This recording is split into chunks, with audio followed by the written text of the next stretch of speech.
የሰማይ አባት ሆይ ዛሬ ምሽት በትህትናና በእምነት ወደ አንተ ይመጣል። በመለኮታዊ ጥበቃ ሙሉ በሙሉ እታመናለሁ። በቤተ ደጃፍ መስኮትና ማዕዘን ሁሉ ላይ ብርቱ የሆነ መላእክት እንድታቆምልኝ እለምናል። ሰማያዊ ጠባቆች በቅዱስ መገኘት ይህን ስፍራ ከቦ ሌሊቱን ሙሉ እንዲጠብቁ አድርግ። ቃሊ በመዝሙር 91 ምዕራፍ 11 ላይ በመንገድ ሁሉ ይጠብቁ ዘንድ መላእክቱን ስላንተ ያዛቸዋል ብሎ ተስፋ ይሰጠናልና ይህንም ተስፋ በሙሉ ልቤ አምናለሁ። ጌታ ሆይ ለሕይወቴ የተመደቡ መላእክት ሁሉ ትእዛዝህን በኃይል በስልጣን ይፈጽም። ምንም አይነት ጉዳት፣ አደጋ ወይም ክፉ ነገር ወደዚህ ቤት አይቅረብ። ጨለማውን ኃይል ሁሉ በብርሃን ይባረር። ይህንን ቤት በሰላም በደህንነትና በመለኮታዊ ከለላ ሙላው። ዛሬም ምሽት መላእክት ደጃፎች ሁሉ እየጠበቁ እና በውስጥ ያለነው ሁሉ እየተከላከሉ መቆማቸውን አምናለሁ።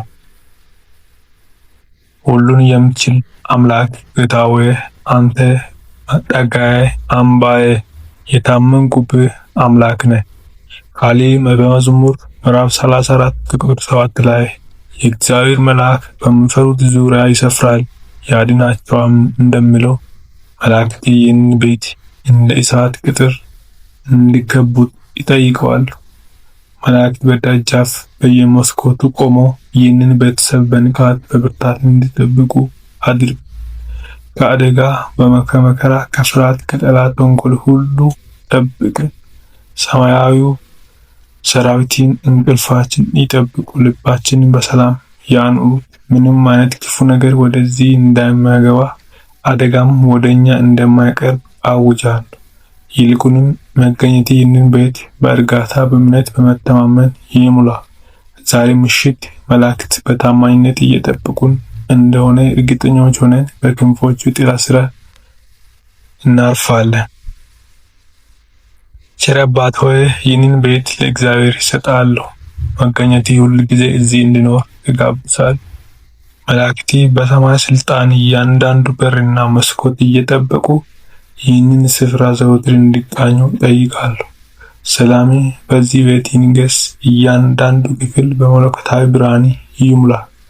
ቃሊ በመዝሙር ምዕራፍ 4 ቁጥር 8 ላይ በሰላም እተኛለሁ፣ አንቀላፋለሁ፣ አቤቱ አንተ ብቻዬ በእርጋታ አሳድረኛል ብሎ ያስታውሰናል። ይህንም ተስፋ ዛሬ ምሽት ይቀበላል።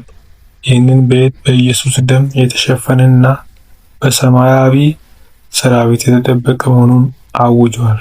እያንዳንዱ የዚህ ቤተሰብ አባል ከፍርሃትና ከጭንቀት ነፃ ሆኖ በሰላም ይተኛ። ጌታ ሆይ ስላላቋረጠው ጥበቃና የማልቀው ፍቅሬ አመሰግናለሁ። መላእክት ጥበቃ ላይ መሆናቸውና መገኘቴ ሙሉ በሙሉ እንደከበበን አውቄ ዛሬ ምሽት አልፋለሁ። አሜን።